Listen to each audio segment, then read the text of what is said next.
Bonjour la team, bienvenue pour ce nouveau tuto.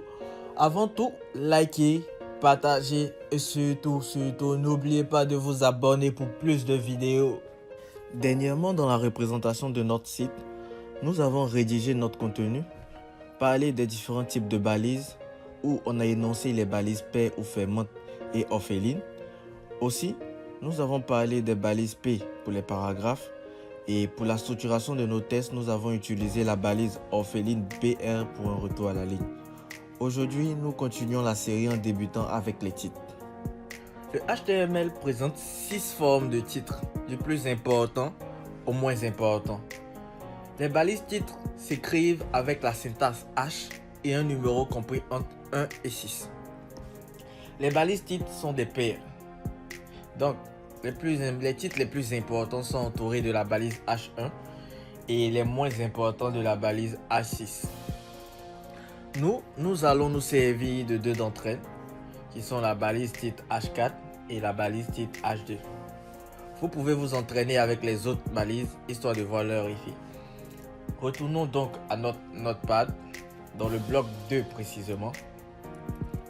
Entourez la première ligne avec la balise titre H4, c'est-à-dire une balise H4 en début de ligne et une autre balise H4 fermante en fin. Ensuite, la deuxième ligne sera entourée de la balise H2, c'est-à-dire une balise H2 en début et une autre balise fermante H2 en fin. Faisons une exécution.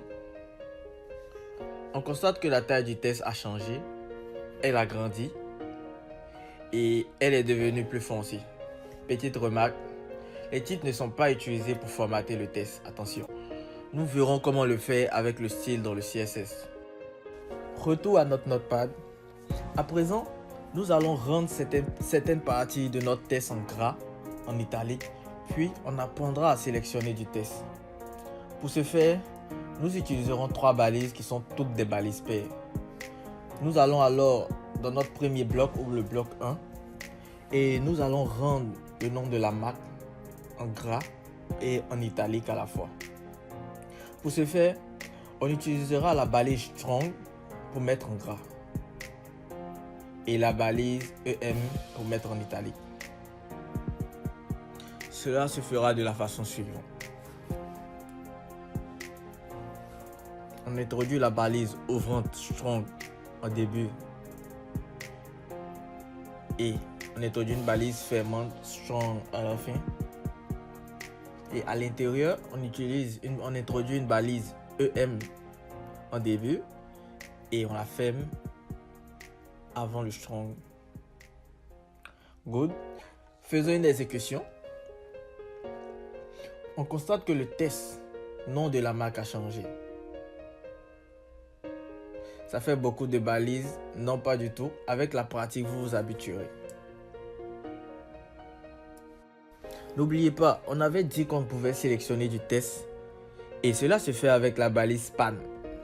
Pour voir son effet, ajoutons-la juste avant la balise strong dans le bloc 1 au niveau du titre. Et aussi autour des menus comme je vais le faire. Faisons une exécution. Bon, là on constate que rien ne s'est produit, c'est normal. La sélection n'apparaît pas, mais vous verrez son utilité dans un tuto avancé. Là, on accède à la dernière partie de ce tuto avec la création de listes. En fait, les listes en HTML sont très souvent assignées au menu et on distingue deux types de listes. Les listes à puces ou non ordonnées et les listes ordonnées. Allez dans le bloc 1 au niveau du test menu. Dans ce bloc, nous allons créer une liste à puces avec nos menus. Encadrez les menus avec la balise ouvrante UL au-dessus du menu 1 et une balise fermante UL en dessous du menu 4. Vous avez terminé. Allons sur chacun de ces menus et encadrez chacun d'eux en début de ligne avec la balise ouverte LI et la balise fermante LI en fin de ligne.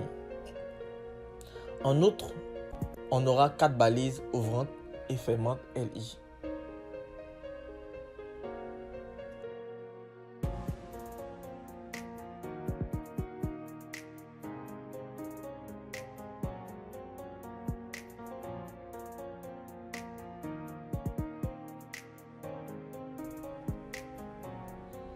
C'est fait, effectuez une exécution.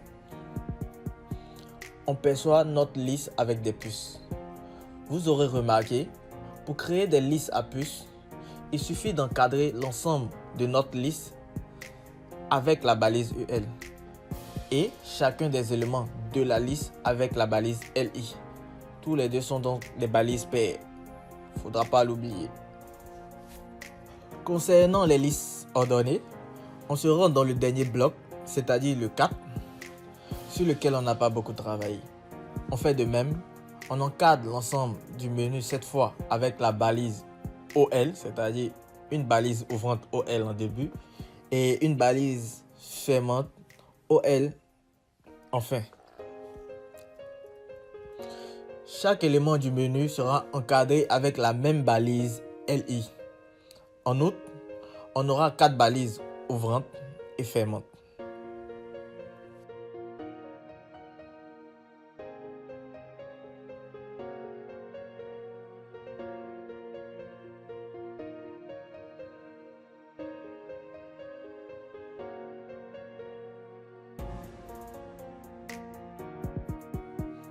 C'est fait. Faisons une exécution. Et comme on peut le remarquer, contrairement aux listes à puces, on perçoit les numéros. Sachez qu'on pourra donner un style à tout cela, mais ça sera pour plus tard. Vous aurez compris, pour mieux structurer son contenu sur sa page web, il est nécessaire d'utiliser des balises. Dans un prochain tuto, nous verrons les liens afin d'améliorer notre page et nous verrons comment lui attribuer un style avec le CSS. J'espère que vous avez liké et vous vous êtes abonné pour les prochains tutos à venir. J'ai mis dans la description ma page Facebook et le nom du site à reproduire.